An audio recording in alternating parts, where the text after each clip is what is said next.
If you're just starting out, having to focus on all these things plus colour simultaneously can feel like walking a tightrope, blindfolded, juggling cats while a monkey named Mojo is strapped to your back slapping you upside the back of the head. Anyway, value refers to how dark or light a shade is. My first tip when it comes to working in grayscale is to start laying in the darkest values first, as it quickly helps to give you a reference point for how light or dark everything else is. In fact, for anyone looking to improve their grayscale skills, I'd highly recommend checking out some manga to see the big tip just how eye-catching black and white artwork can be. Often these artists only use black, and maybe 1 or 2 shades of grey, but it just looks so damn awesome.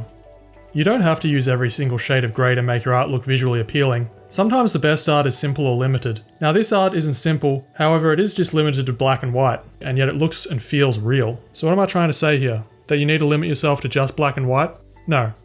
But I want you to be aware that you don't necessarily always have to do a lot of rendering for something to look good. If you know where to place the values, you can get away with a lot less work. A good example of this is Kovshinov Ilya. He often does these minimalistic portraits with a strong emphasis on the contrast between black and white with just a little bit of shading. This is the sort of thing you might like to practice doing if you find your art tends to look a little bit flat. Once you've laid in those darkest values, you can very quickly tell whether or not the painting is going to work out or not, saving you the pain of spending hours rendering only to realize that your character looks like a potato with hair.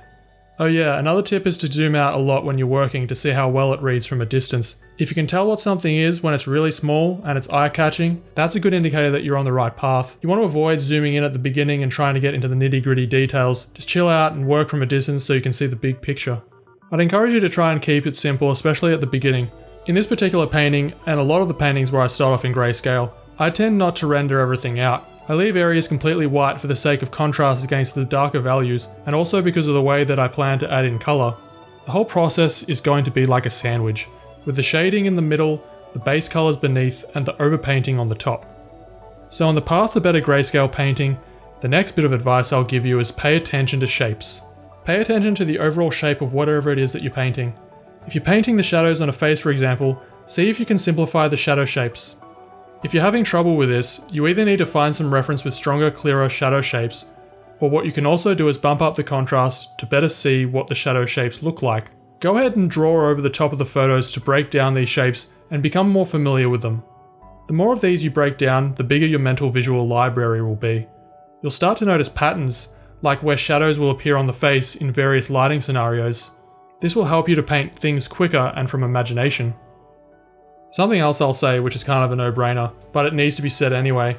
We live in a three-dimensional world, and so you should keep that in mind when rendering out your art, if you want to avoid the dreaded flat face. Sometimes something as simple as shading a sphere, cube, or cylinder can help get your brain thinking in 3 dimensions. Edge control refers to how hard or soft the edges of your shading are. In this example, the shadows are quite sharp. This is something you would want to make a mental note of if you were to do a painting based off of this reference. Now in this other reference, you can see there are very soft edges to the shadows, and in this third example we have a mixture of both hard and soft edges. So a good practice is to pay attention to just how strong or soft the edges are in whatever it is that you're painting. The reference image has fairly soft edge shadows, so I'll use the soft round brush a lot to smooth everything out. If I was doing a much more extreme lighting situation, I'd use a hard edge brush first, and then slightly soften up the edges with the smudge tool. So when it comes to rendering, I primarily prefer to alternate back and forth between the basic hard round brush and the soft round brush. The hard round brush I use to put in the initial shading, and then I'll go in with the soft round brush to soften everything up. Another thing that I'll mention is that throughout this process, I'll often have my thumb on the Alt key, which is the shortcut for the color picker tool. This allows me to quickly select the values I've laid down so that I can blend them. Once you're satisfied with the way things are looking, you can now move on to separating the shading you've done from the white background. We're going to do this so we're able to add colour to the grayscale shading, and also so we can add colours underneath.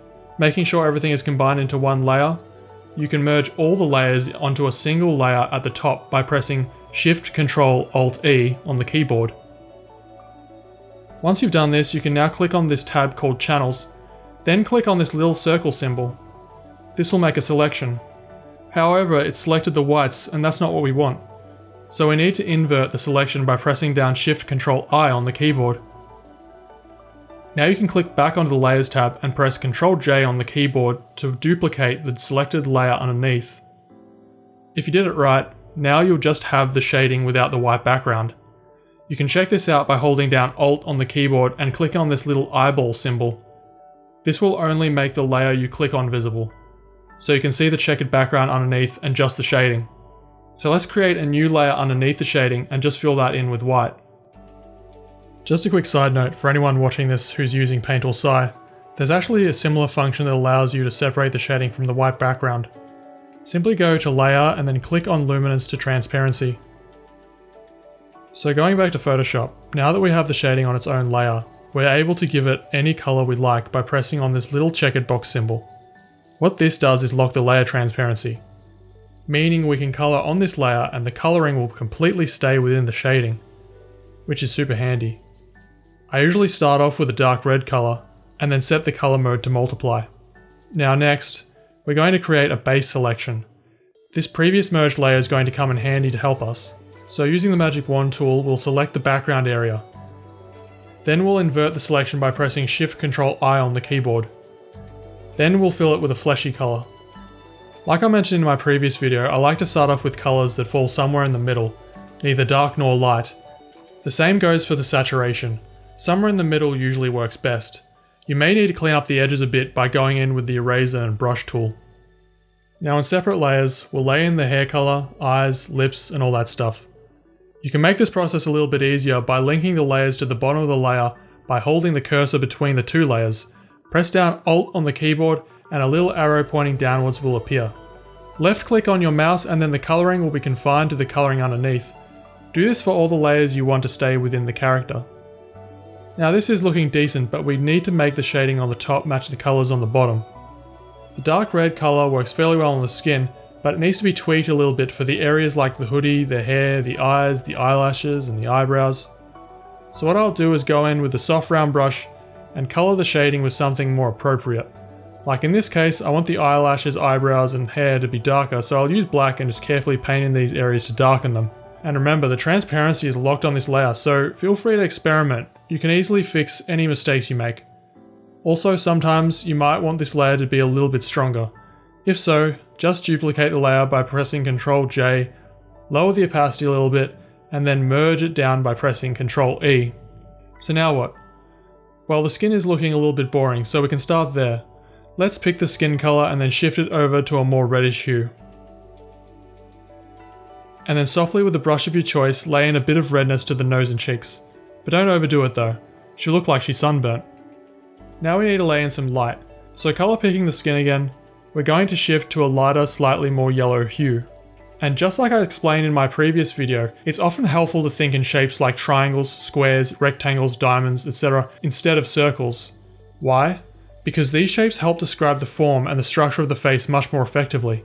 If you want reference, I suggest typing planes of the face into Google and you'll get images like this.